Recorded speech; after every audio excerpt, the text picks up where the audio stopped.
Hi friends, Mrs. Peinado again in our classroom, and I am here to read you your Cinderella story of the week.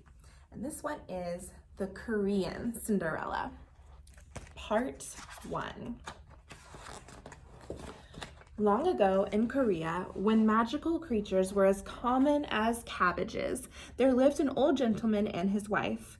For years, they longed for a child to share their tile-roofed cottage. At last, a daughter was born. "Good fortune," the old man exclaimed. "I'll plant a pear tree in the courtyard to celebrate this day, and Pear Blossom will be our daughter's name," the old woman added. Both the tree and the child grew lovelier with each passing season. In spring, white flowers frosted the tree, and Pear Blossom wore a white ribbon on her long black braid. In summer, when the tree bent with ripening fruit, Pear Blossom's mother wove a band of gauzy rose into her hair.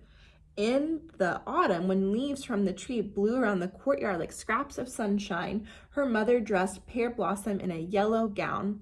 But one winter day, when the branches on the pear tree were still bare sticks, the old woman died.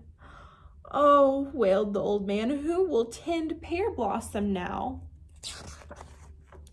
He put on his tall horsehair hat and went to the village matchmaker. She knew of a widow with a daughter. The girl, named Peony, was just the age of Pear Blossom. "3 in 1, promised the matchmaker, "a wife for you and a mother and a sister for Pear Blossom." So the old gentleman took the widow for his wife. Although Pear Blossom called the woman Omoni, or mother, she was far from motherly, and Peony was worse than no sister at all. Omoni found fault as soon as she stepped into the kitchen. "Too cold," she grumbled. "The fire's gone out. Fetch wood, Pear Blossom. Be quick." Pear Blossom gathered sticks and fed the stove until the lid on the kettle danced from the steam. "Too hot," her stepmother scolded then. "The noodles are scorching. Get water, Pear Blossom. Be quick." Both Omoni and Peony were jealous of Pear Blossom, and the harder she worked, the happier they were. Each day, Pear Blossom was up before the sun. She cooked and cleaned until midnight, with only the crickets for company.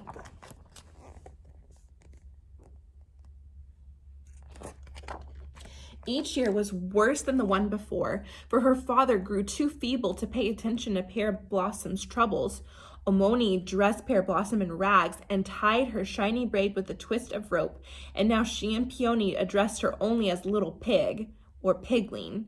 "Pigling has a pigtail," jeered Peony, but nothing could hide Pear Blossom's beauty.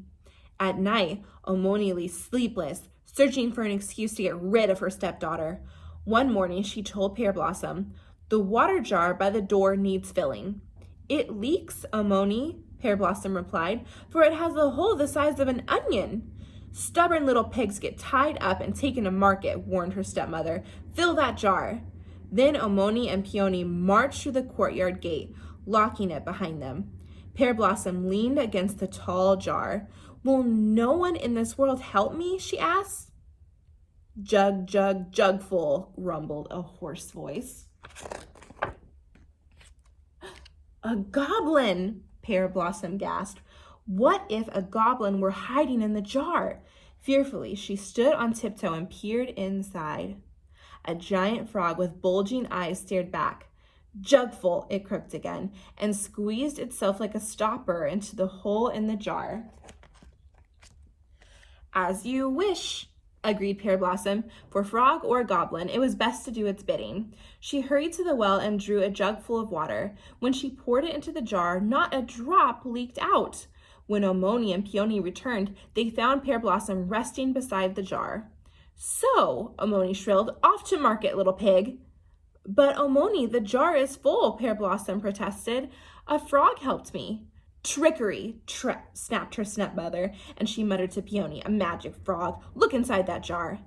Peony hung over the rim, but saw only her own scowling face. All of a sudden, the jar tipped. A flood of water soaked Peony from head to toes. "Pigling's to blame," she howled. "Someday Little Pig will get what she deserves," Omoni declared. She made Pear Blossom crawl through the puddles, licking up the water. The next morning, Amoni scattered a huge sack of rice around the courtyard. "Hold this rice, little pig," she ordered. "Polish every grain, or else." She shook the empty bag. "You'll be put in this sack and sent to China." Then Omoni and Peony left for the village. Rice covered the ground like sand beside the sea. Pear Blossom threw her arms around the pear tree and asked, "Will no one in this world help me?" Wings whirred overhead, and a flock of sparrows flew out of the tree. "Cheer, cheer, cheer," the sparrows called the Pear Blossom.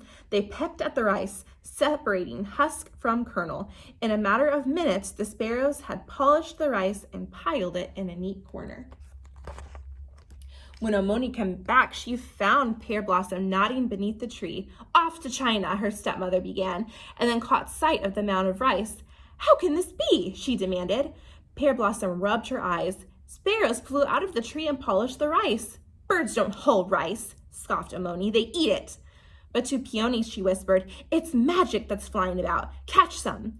She pushed Peony beneath the pear tree. At once, the cloud of sparrows swooped down. "Cheep, cheep, cheep," they chattered at Peony. They pecked at her, tearing her jacket. They perched on her head, pulling her hair. "Piglings to blame," Peony bawled. "Someday little pig will get what she deserves," Omoni threatened. She did not give Pear Blossom anything to eat. Not that day or the next. Not so much as a kernel of rice. And that's the end of part 1.